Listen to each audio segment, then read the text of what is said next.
আমি বলেছি যে আওয়ামী লীগকে পলিটিক্যাল স্পেস দেওয়া দরকার। আমি একথা বলেছি যে আওয়ামী লীগকে নির্বাচন করতে সুযোগ দেওয়া উচিত, এবং আমি একথাও বলেছি, অস্বীকার করবার কোনো সুযোগ নেই, যে আওয়ামী লীগ আগামী 10-15 বছরে বাংলাদেশের রাজনীতিতে ফিরে আসতে পারবে না। এটা কঠিন এই কারণে যে প্রজন্মের বিরুদ্ধে, যে তরুণ প্রজন্ম আওয়ামী লীগের বিরুদ্ধে লড়াই করেছে, যে তরুণ প্রজন্মের বিরুদ্ধে আওয়ামী লীগ তার বাহিনীকে বন্দুকের নল ওপেন করতে নির্দেশ দিয়েছে, আওয়ামী লীগ বলতে আমি সরকার বোঝাচ্ছি, তাদের ফিরে আসার কোনো সুযোগ নেই। এক হচ্ছে আমাদের তরুণ প্রজন্ম যারা সংখ্যায় অনেক বেশি, তারা তাকে গ্রহণ করবে না। দুই হচ্ছে আওয়ামী লীগের ওই মরাল স্ট্রেংথটা নাই। আর তারা 15-16 বছরে অনেকে টাকা পয়সা বানিয়েছেন, অনেকে দেশ ছেড়ে চলে গেছেন, না আসলেও এই দেশে তাদের কিচ্ছু আসবে যাবে না। এই কারণে আমি এই কথাগুলো বলেছি। এবং একইভাবে যখন আওয়ামী লীগ একটা আদেশ দিয়ে, নির্বাহী আদেশে জামায়াতকে নিষিদ্ধ করেছিল, আমি তখনও সমালোচনা করেছি। যখন গণজাগরণ মঞ্চ তৈরি করে বাংলাদেশে জামাত নেতাদের ফাঁসি, আদালতের আদেশকে পর্যন্ত চেঞ্জ করে ফাঁসি নিশ্চিত করা হলো, তখনও আমি তার সমালোচনা করেছি। যখন হ্যামিলনের বংশী বাদকওয়ালার মতো শাহবাগে গণজাগরণ মঞ্চের নেতারা বাঁশি বাজালেন আর গোটা দেশ ছুটল সেখানে, আমি যে প্রতিষ্ঠানগুলোর সঙ্গে সংশ্লিষ্ট সেখানকার মানুষও ছুটল, আমি কিন্তু যাইনি। এবং তখন আমি এই যে চ্যানেল আইতে যেখানে কাজ করি, তৃতীয় মাদ্রাসাটা করি, সেখানে আমাকে মধ্যরাতের রাজাকার বলা হতো। তথাকথিত মুক্তিযুদ্ধের পক্ষের শক্তি, আওয়ামী লীগের সমর্থকরা, বুদ্ধিজীবী আমার অনেক ঘনিষ্ঠ, তারা আমার সঙ্গে কথা বলতে স্বাচ্ছন্দ্য বোধ করতেন না। কিন্তু প্রমাণিত হয়েছে যে সেই গণজাগরণ মঞ্চ একটা আর্টিফিশিয়াল জিনিস ছিল এবং সেটা টেকেনি। একইভাবে অভ্যুত্থানের পরে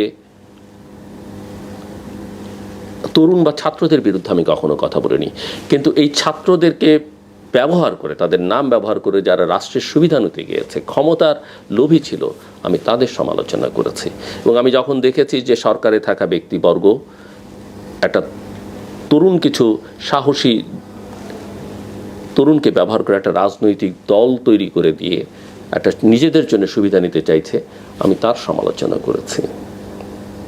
এবং প্রমাণিত হয়েছে যে তারা আসলে শেষ পর্যন্ত ভালো জায়গা পাননি, তারা নিজেরা একও থাকতে পারেননি, মানুষের মনে ঠুকতে পারেননি। হ্যাঁ, অনেকে বলবেন তাদের কেউ হয়তো এবার জিতেছেন, ঐক্যটা যদি জামাতের সঙ্গে না হতো তারা জিততেন কিনা, সেটা একটা বড় প্রশ্ন।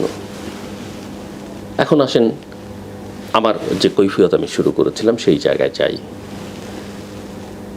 নির্বাচনটা বিএনপি চেয়েছিল প্রথমে 3 মাসের মধ্যে, তারপরে বলল তারা জুলাই আগস্টের মধ্যে, তারপরে তারা বলল ডিসেম্বরের মধ্যে, একদিনও পেছানো যাবে না। তারপরে সেটা লন্ডন বৈঠকের মধ্য দিয়ে ফেব্রুয়ারিতে গেছে। তারা কিন্তু অবস্থান শিফট করেছে।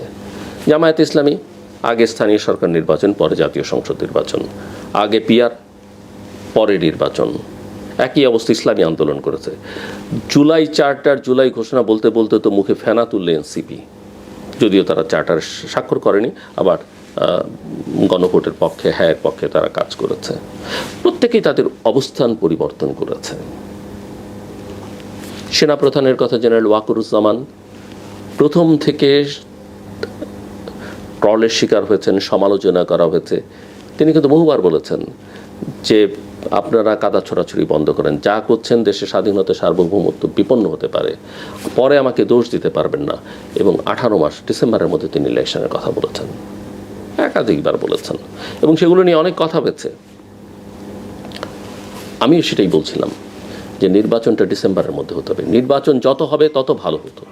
এখন বলবেন নির্বাচন তো এখন হলো, এখন কি খারাপ হলো? খারাপ হলো না, এটা আরও ভালো হতো। কিভাবে ভালো হতো? আজকে বিএনপি 2/3 আসন পেয়েছে। 2/3 আসন পাওয়ার একটা ঝুঁকিও আছে, বিপদও আছে। যারা পায় তাদেরও বিপদ, দেশেরও বিপদ।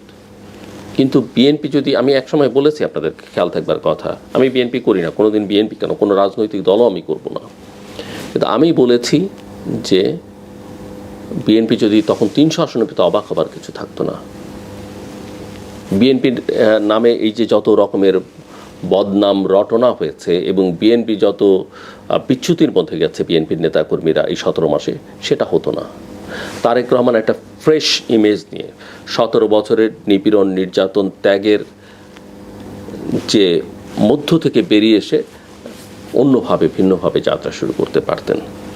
আজকে যে জামায়াতের যে উত্থান, এই উত্থানটা ঘটতো না। এখন জামায়াতের উত্থানে আমার কি আপত্তি? আমার কোনো আপত্তি নেই, কিন্তু আমি একটা উদারনৈতিক গণতন্ত্রের পক্ষের মানুষ। আমি একটা আধুনিক বাংলাদেশ দেখতে চাই। আমি এমন একটা বাংলাদেশ দেখতে চাই যে বাংলাদেশে আমাদের মেয়েরা, আমাদের সন্তানেরা নিরাপদে বাস করবে, স্বাধীনভাবে বাস করবে। আমি এমন একটা বাংলাদেশ দেখতে চাই যেখানে যে কোনো ধর্ম বর্ণ গোত্রের মানুষ সেও দেশটাকে নিজের মনে করতে পারবে। সেই কারণে আমি এই কথাটা বলেছি। হ্যাঁ, অনেকে আমাকে ট্রল করেন, আমি একটু বিএনপির পক্ষে বা তারেক রহমানের প্রশংসা করেছি। আমি এই কথা বলেছি যে আমি বিএনপি করি না। হ্যাঁ, আমার পরিবারের কেউ কেউ বিএনপি করেন, অতীতেও করেছেন, হয়তো ভবিষ্যতেও করবেন। আমার পরিবারে অনেকে আছেন আওয়ামী লীগ করেন। আমার পরিবারে কেউ জামাত হয়তো করেন না, ডিস্ট্যান্ট রিলেটিভ কেউ করলেও করতে পারেন, আমি জানি না। আমি আমার জানাশোনার মধ্যে আমার পরিবারের কেউ জাতীয় পার্টি করেন না। বামপন্থা রাজনীতির সঙ্গে কারো কারো সম্পর্ক ছিল। আমি নিজে বামপন্থী রাজনীতি করেছি, ছাত্রাবস্থায় রাজনীতি করেছি, ছাত্রাবস্থায় ছেড়ে দিয়েছি। কিন্তু বিএনপি আমি করি না। আমি যে কারণে আওয়ামী লীগের বিরোধিতা ওই সময় করেছিলাম, আমার কাছে মনে হয়েছে দেশটাকে রক্ষা করবার জন্যে, যখন আওয়ামী লীগ ভিজিবল নয় দেশে, আওয়ামী লীগের মতো একটা বড় শক্তি যার 30-40 ভাগ সমর্থক আছে, সেটাকে আপনি কেটে ছেটে যদি 20-এও নামিয়ে আনেন, 10 ভাগেও নামিয়ে আনেন, তাও তো কোটির উপরে মানুষ, তারা নেই। এবং যেখানে দেখা যাচ্ছে সরকারের আশ্রয় প্রশ্রয়ে একটা উগ্রবাদী তৎপরতা মাথাচাড়া দিয়ে উঠছে, সেখানে, এবং যেখানে তারেক রহমান গত অভ্যুত্থানের বেশ কয়েক মাস আগ থেকে অত্যন্ত গণতান্ত্রিক আচরণ করছেন, অনেক পরিবর্তিত কথাবার্তা বলছেন, মানুষের মন জয় করা কথা বলছেন, আধুনিক বাংলাদেশের কথা বলছেন, মধ্যপন্থার কথা বলছেন। সেখানে আমার কাছে মনে হচ্ছে এই অবস্থায় বাংলাদেশকে রক্ষা করবার জন্য তার নেতৃত্বের কোনো বিকল্প নেই। তার ইতিহাস আছে, পারিবারিক ঐতিহ্য আছে। 17 বছর একটা পশ্চিমা দেশে যে গণতন্ত্রের চর্চা আমরা করি, ওয়েস্টমিনস্টার টাইপ ডেমোক্রেসি আমরা করি না, মুখে বলি, সেখানে তিনি 17টা বছর থেকেছেন, ওই আলো বাতাসে থেকেছেন। তিনি একমাত্র সম্ভাবনা, তার একটা বড় রাজনৈতিক শক্তি আছে, বড় দল আছে। সেই কারণে আমি মনে করেছি এখানেও আমার একটা পরিষ্কার অবস্থান নেওয়া দরকার। যে কারণে আমি বিএনপি, তারেক রহমান, এর মানে এই নয় আজকে যদি আওয়ামী লীগ এখানে অ্যাক্টিভ থাকতো পলিটিক্সে, জাতীয় পার্টি বা অন্য পার্টিগুলো অ্যাক্টিভ থাকতো, আমি হয়তো এই কথাটা বলতাম না। কিন্তু যেহেতু তারা নেই এবং এমন একটা শক্তির সঙ্গে তাকে লড়াই করতে হচ্ছে বিএনপিকে, সেখানে আমি পরিষ্কার একটা অবস্থান নিয়েছি। কিন্তু আমি আপনাদের আশ্বস্ত করতে চাই, যারা আমাকে নিরপেক্ষ হিসেবে দেখেছেন এবং দেখতে চান, আমি সম্পূর্ণরূপে নিরপেক্ষ। আজকে বিএনপি ক্ষমতায় যাচ্ছে, বিএনপি যত অন্যায় করবে, যত ভুল করবে, আমি চেষ্টা করব সবার আগে কথা বলতে। এর মানে এই নয় আমি গায়ে পড়ে বিএনপির বিরোধিতা করব বা সমালোচনা করবার জন্য করব। অফকোর্স কনস্ট্রাকটিভ সমালোচনা করব, অফকোর্স বিএনপিকে সময় দিতে হবে, কারণ একটা ভঙ্গুর অবস্থা থেকে দেশ শাসনের দায়িত্ব তারা নিচ্ছেন। এখন আসেন আমি কি বলেছিলাম। আমি বলেছিলাম আমি নির্বাচন দেখি না। আমি বলেছিলাম নির্বাচন যদি হয়ও সেটা একটা ফার্স্ট সাইকেল ইলেকশন হবে। আর মোটা থেকে এই কথা তো বলতেই হবে যে নির্বাচনটা কোনো অবস্থাতেই পৃথিবীর কোনো জ্ঞানী গুণী ব্যক্তি বিশেষজ্ঞ বলবে না যে এটা একটা অন্তর্ভুক্তিমূলক নির্বাচন হয়েছে। কারণ দেশের অনেকগুলো রাজনৈতিক দল এই নির্বাচনে, অনেকগুলো না হলে বেশ কিছু রাজনৈতিক দল, তার মধ্যে একটা বড় রাজনৈতিক দল যারা এই দেশের ইতিহাসে সঙ্গে সম্পর্কিত, জন্মের সঙ্গে সম্পর্কিত, অতীতে বেশ কয়েকবার ক্ষমতায় ছিল, তারা যেভাবেই থাকুক না কেন তারা নির্বাচনে নেই। কাজে এটাকে আপনি অন্তর্ভুক্তিমূলক নির্বাচন বলতে পারবেন না। এবং বিএনপি এই 2/3 আসন পেয়েও যদি ডেলিভার না করতে পারে, পারফর্ম না করতে পারে, গভর্ন না করতে পারে, ওই প্রশ্ন কিন্তু সামনে আসবে। তো আমি বলেছি যে এটা একটা ইনক্লুসিভ তো হচ্ছেই না, ইনক্লুসিভ নির্বাচনটা হওয়া উচিত ছিল। সেটা বিএনপির জন্য, তারেক রহমানের জন্য অনেক ভালো হতো যদি আওয়ামী লীগ এই নির্বাচনে পার্টিসিপেট করতো। যে যত কথাই বলুক, কোনো অবস্থাতেই হয়তো প্রফেসর ইউনূসের সরকারের পারফরমেন্সের কারণে আওয়ামী লীগের প্রতি কিছু মানুষের সহানুভূতি বেড়ে থাকতে পারে, বা কিছু ভোট হয়তো বাড়তে পারতো, মানে তার যেটা ছিল সেটা কমে যেখান থেকে তলানিতে সেখান থেকে হয়তো কিছু বাড়তো, কিন্তু আওয়ামী লীগ আসলে খুব বেশি আসন পেত না। সো আমি বলেছি এটা একটা ফার্সিক্যাল ইলেকশন হবে। আমি বলেছি দুটো পক্ষ এত অ্যাগ্রেসিভ অবস্থার মধ্যে আছে, ভাগ্য ভালো যে লড়াইটা সাইবার ওয়ার্ল্ডে হয়েছে, ফিজিক্যাল লড়াইটা হয়নি, হলে ভায়োলেন্স হতে পারত। আমি বলেছি যে পিসফুল পাওয়ার ট্রান্সফার নিয়ে ঝামেলা হতে পারে, ফলাফল মেনে না নিতে পারে, এগুলো আমি সব বলেছি।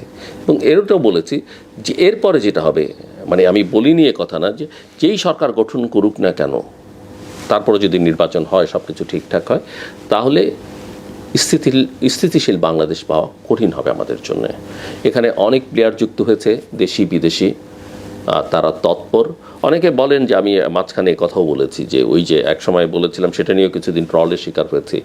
আমি অবশ্য কোনো কষ্ট দুঃখ বা কৈফিয়ত দেবার জন্য কথা বলছি না, ইতিহাসের স্বার্থে বলছি যে আমি একবার বলেছিলাম যে বাংলাদেশে জঙ্গি অ্যাটাক হতে পারে, হয়নি। আমি খুশি, আমরা খুশি, সবাই খুশি। নির্বাচনটা হয়েছে, আমি খুশি, আমরা খুশি, সবাই খুশি, দেশের জন্য ভালো হয়েছে।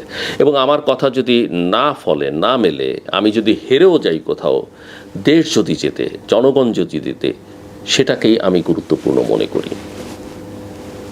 এখন স্থিতিশীল হলো কি হলো না সেটা দেখবার জন্যে আমাদের তো কয়েকটা মাস অপেক্ষা করতে হবে। এখন আমি কি অস্থিতিশীলতা চাই? না। আমি কি চাই বাংলাদেশে একটা মানুষ মারা যাক, কেউ কাউকে মারুক? চাই না। কিন্তু এই ঘটনাগুলো ঘটতে পারে, এটা একটা বিশ্লেষণ। সব বিশ্লেষণ ঠিক হবে এরকমটা বলা যাবে না। তাহলে তো আমাকে বলতে হবে, তাহলে আমি কি ভুল বলেছিলাম যে শেখ হাসিনা থাকবে না? আসলে তো থাকিনি। আমি কি এটা ভুল বলছি? এখন প্রশ্ন হলো যে নির্বাচনটা কেন হলো? অনেকে কৃতিত্ব নিতে চান, অনেকে বলেন ওই যে যিনি আমাকে নিয়ে নির্বাচনের দিনেই দেখলাম দুটো সোশ্যাল মিডিয়াতে স্ট্যাটাস দিয়েছেন। এরপরেও ওনার সঙ্গে আমার দেখা হচ্ছে, আমার অনুষ্ঠানেও তিনি এসেছেন, অন্যান্য সময় আমাকে নিয়ে অনেকে স্ট্যাটাস দিয়েছেন। আমি কোনোদিনই কোনো কথা ওনাকে বলিনি, আমি একটা জবাবও দিইনি। একটা সুবিধা আমার হয়েছে যে উনি আমাকে নিয়ে যে তুচ্ছ তাচ্ছিল্য করে স্ট্যাটাস দিচ্ছেন, আমি সেখানে গিয়ে একটু দেখবার চেষ্টা করছি, যে দু একবার দেখার চেষ্টা করেছি যে কারা ওনাকে সমর্থন করছেন। মানে উনিকে যে আমাকে ব্যঙ্গ করছেন, তো উনি আমার সঙ্গে আমার বন্ধু তালিকায় আছেন, থাকবেন, আরও অনেকেই থাকবেন। তবে আমার অনেক বন্ধুকে আমি আইডেন্টিফাই করতে পেরেছি যে তারা আসলে কারা এবং তারা কি চান, কি মনে করেন। তো ওনারা বলছেন পৃথিবীর কোনো শক্তি নির্বাচন ঠেকাতে পারবে না। একটা স্ট্যাটাস দিয়েছেন, দেখলাম যে কে হেরেছে? জিল্লুর হেরেছে। আমি যদি হেরেও থাকি, আমি মনে করি আমি আনন্দিত সবচেয়ে বেশি। কারণ আমরা সবাই জানি, ইতিহাস প্রমাণ করবে যে এই সরকার ক্ষমতাকে প্রলম্বিত করতে চেয়েছে, কিভাবে চেয়েছে, কারা চেয়েছে, সেই ষড়যন্ত্রে কারা অংশ, ইতিহাসে সেটা প্রমাণিত হবে।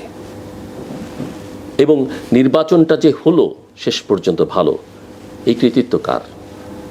অফকোর্স বাংলাদেশের জনগণের একজন হিসেবে আমি এর কৃতিত্বের দাবিদার। কারণ আমি এটা জোর গলায় দাবি করতে পারি যে আমি কনসিস্টেন্টলি প্রথম দিন থেকে সরকারের প্রতিটা ভুল ত্রুটি অন্যায়ের সমালোচনা করেছে। নির্বাচন আমার চেয়ে বেশি কেউ বলেনি, বিএনপিও বলেনি। নির্বাচনটা হওয়া দরকার, যত দ্রুত হয় তত ভালো, বিএনপির জন্য, দেশের জন্য, সবার জন্য ভালো। এবং নির্বাচনটা হয়েছে। এরকম কনসিস্টেন্টলি ছাপে যদি সরকার না থাকতো, তাহলে এই যে বড় বড় কথা যারা বলছেন তারা হয়তো অন্য কথা বলতেন। প্রথম কথা। দ্বিতীয় কথা হচ্ছে, এই নির্বাচন ভালো হওয়ার কৃতিত্ব যদি কোনো ব্যক্তি প্রতিষ্ঠান নিতে চান, সবার শেষে নিতে হবে এই সরকারকে। সবচেয়ে বড় কৃতিত্ব বাংলাদেশের জনগণের। দ্বিতীয় বড় কৃতিত্ব, এই নির্বাচনটা যে পিসফুল একটা ইলেকশন হলো, ভালো ইলেকশন, সেটা বাংলাদেশের সশস্ত্র বাহিনী, বিশেষ করে বাংলাদেশ সেনাবাহিনী, এবং আরও বিশেষ করে বললে সেনাপ্রধান জেনারেল ওয়াকারুজ্জামানের। জেনারেল ওয়াকার সেনাবাহিনী, সশস্ত্র বাহিনী যদি 2024-এর অগাস্টের 3 তারিখ থেকে ঘুরে না দাঁড়াতো বা তারও 2-1 দিন আগ থেকে জনগণের পাশে আস্তে আস্তে জনগণের সঙ্গে সম্পৃক্ত না হতো, যত কথাই আমরা বলি না কেন, জনগণের শক্তি সবচেয়ে বড় শক্তি নিঃসন্দেহে। কিন্তু ওই অভ্যুত্থান ওই সময় হতো কি না, এটা $1 মিলিয়ন কোয়েশ্চেন। 1990 সালে এরশাদের পতন হতো কি না যদি তৎকালীন সেনা প্রধান জেনারেল নুরুদ্দিন জেনারেল এরশাদকে না বলতেন যে আপনাকে সমর্থন করা আমার পক্ষে আর সম্ভব নয়। এটা আমরা অস্বীকার করলে হবে না। তো আমি মনে করি এখন বলবেন তাহলে সেনাবাহিনী তো নির্বাচন চেয়েছে, সেনাবাহিনী আসলে আরও অনেক আগে জেনারেল ওয়াকার নির্বাচন চেয়েছিলেন, যেমনটা আমিও চেয়েছিলাম। এর মানে এই নয় যে জেনারেল ওয়াকার বলেছেন বলে আমি বলছি বা আমি বলেছি বলে তিনি বলেছেন, ব্যাপারটা এরকম নয়। পৃথিবীর বহু জায়গায় থাকা মানুষের চিন্তা একজন আরেকজনকে চেনে না, তাদের চিন্তা এক হতে পারে। সো আমি মনে করি সেনাবাহিনী, এবং আমি কেন বলেছি হবে না দেখি না, আমি নিশ্চিত ওনারা স্বীকার করুন কিংবা না করুন, প্রফেসর মোহাম্মদ ইউনূস এবং জেনারেল ওয়াকারুজ্জামানের মধ্যে সম্পর্কটা কখনোই খুব ভালো ছিল না।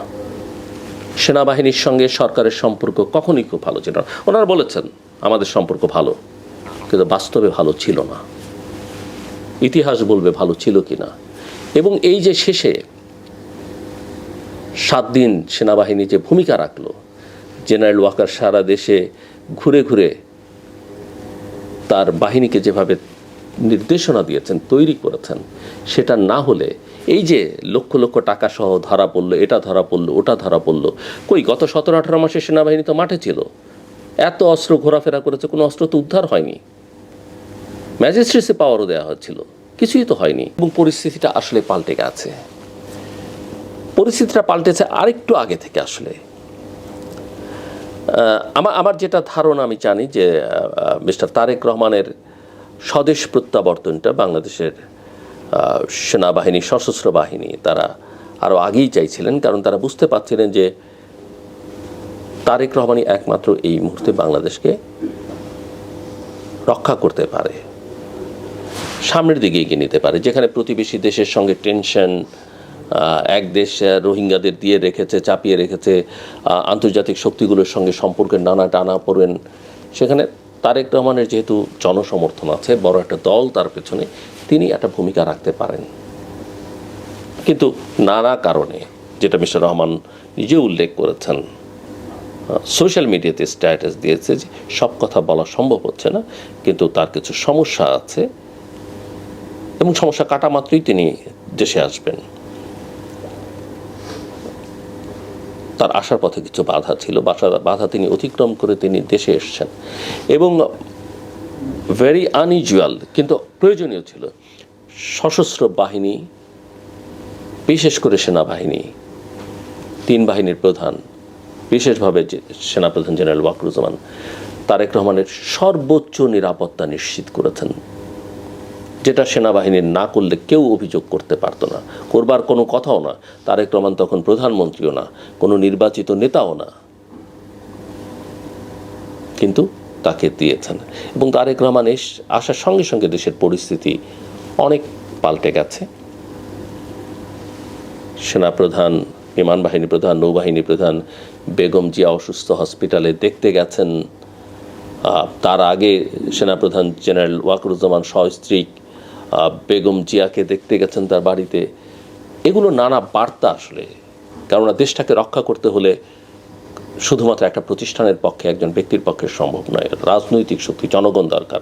জনগণের সঙ্গে রাজনৈতিক দলের সম্পর্ক থাকে, রাজনৈতিক নেতার সম্পর্ক থাকে, সেটা সেনাপ্রধান এবং তার সতীর্থরা বুঝতে পেরেছিলেন।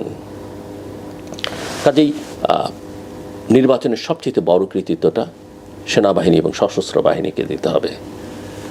তারপরের কৃতিত্বটা, তার আগে তো আমি জনগণের কথা বললাম, তারপরের কৃতিত্বটা দিতে হবে নির্বাচন কমিশনকে। নির্বাচন কমিশনের অনেক দুর্বলতা ছিল। যারা নির্বাচন কমিশন সংস্কারের দায়িত্বে ছিলেন তারাও বলেছেন নির্বাচন কমিশন পারফর্ম করতে পারছে না, অনেক দুর্বলতা ত্রুটি ছিল। কিন্তু তাদের আন্তরিকতার কোনো ঘাটতি ছিল না। তারা ওই সরকারের ভেতরে থাকা বাইরে থাকা সরকারের সঙ্গে সংশ্লিষ্টতার সঙ্গে ষড়যন্ত্রে লিপ্ত ছিলেন না, যে কারণে গণভোট নিয়ে যখন সরকারি কর্মকর্তা কর্মচারীদের ক্যাম্পেইনে ঠেলে দেওয়া হলো নির্বাচন কমিশন তখন সরকারের ওই অ্যাকশনের বিরুদ্ধেও কথা বলল। এবং শেষ পর্যন্ত আমি বিশেষ করে প্রধান নির্বাচন কমিশনারকে ধন্যবাদ জানাতে চাই। কখনো কখনো কোনো ক্ষেত্রে তার আমি সমালোচনা করেছি, যদি কঠোর সমালোচনা করবার কখনোই প্রয়োজন পড়েনি। আমি তাকে ব্যক্তিগতভাবে চিনি, তিনি আমার অনুষ্ঠানেও এসেছেন আগে। একটা ভালো নির্বাচন করবার ক্ষেত্রে তারা ভালো ভূমিকা পালন করেছেন, আমি তাদেরকে ধন্যবাদ দিই। এবং ইতিহাসে তারা নামও লিখিয়েছেন আমি মনে করি। বাংলাদেশের গণমাধ্যম নিয়ে আমি খুব বেশি কথা বলতে চাই না, তবে তারপরেও বলতে হবে যে গণমাধ্যম সজাগ ছিল, সামাজিক যোগাযোগ মাধ্যম সজাগ ছিল।